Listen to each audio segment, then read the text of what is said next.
Hey guys, just thought I'd shoot a real quick vid tonight, show you what I got done out in the shop today. These are all the new Micro Hunter design. I had the 4 available about a week and a half ago and they sold pretty fast. 3 of them were actually sold before I even put the videos up, and the last one sold on Blade Farms in about 45 minutes. So, and then subsequent to that I had approximately 15 or 20 emails come in of guys wanting to be put on the waiting list and that were hoping I had more available. At the time I didn't. So based on that feedback, I went ahead and did a pretty sizable batch of them up today. Basically we have 10 that are going to be pretty much the same as before. They're 1/8 inch 01. Basically the exact same design. I didn't do up a template or anything, so they're essentially the same blade. And again, they'll all be slightly different because I hand grind and hand profile everything. But they're fit for a 3/16 pin and a 1/4 inch lanyard tube. Then I have 4 of the sort of weight reduction holes. So these are, by the time you get a nice lean flat grind on these, they end up being super light. The last ones were right around 3 ounces with the scales and everything. So nice and light. And I also found a bar of same width, 1 inch wide, but it was 5/32 thick. So these will sort of be the I guess heavy duty version of the same blade. They all have the exact same profile, but I did one less weight reduction hole to keep a little bit of the heft to them, and they're obviously the 5/32 thick stock, which if you can see, might be hard to make out on camera, but compared to the 01 it's quite a bit thicker. So I have 4 of those as well. A couple other things.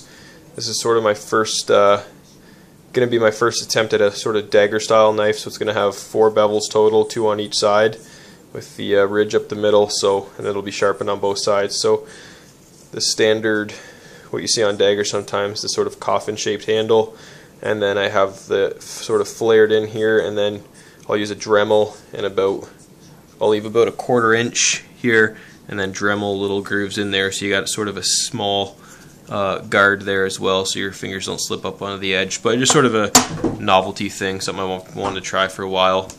And lastly, this was a blade from the batch of S35 VN that I had heat treated up in Toronto.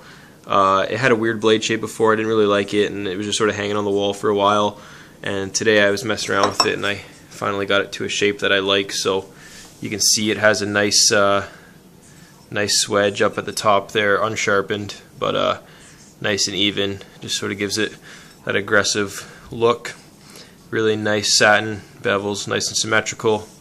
Pretty compact blade overall, but by the time I get some scales on there, it'll fill the hand nicely. And yeah, it's a pretty cool blade, so I thought I'd show you that. Another thing, I had a batch of these made up. I was including these with all my blades before. I had made a bunch of them at home, but this is my warranty, if you will. It basically just says if you use the knife as a pry bar and it breaks, that's kind of your own issue. But if something happens to it during regular use, send it back and I'll cover it. So I got a box of those made up, so those will be going out with all my blades from now on. And last thing, guys, next weekend is the Canadian Knife Makers Guild show up in Mississauga. I think it's just up by the airport there, Pearson in Toronto, at one of the hotels. So I'm going to go to that. It's my first time going to a knife show. I'm not going as a vendor or anything, but I just thought I'd go and sort of check out some of the custom work and see what it's like. I have been in contact with the Canadian Knife Makers Guild about becoming a member and stuff like that, so I just haven't really found the time to devote to actually pursuing that, but it's something that I do think about, so maybe one day I will join up. There's sort of a process you have to go through. They have to approve your work and you have to send them samples and stuff like that so they can see if it's up to par. So anyway, guys, that's it. These are all going out tomorrow morning, or actually I'm going to heat treat them tomorrow morning nice and early, so they'll be done tempering probably around lunch, and maybe I'll get to work on a few of them, or at the very least finish up some scales for this guy. So anyway, guys, that's it for now. Thanks for watching, and as always, I appreciate all the views. A few of you guys have been around since the beginning and you're still watching my videos, so I really appreciate that. So yeah, thanks guys.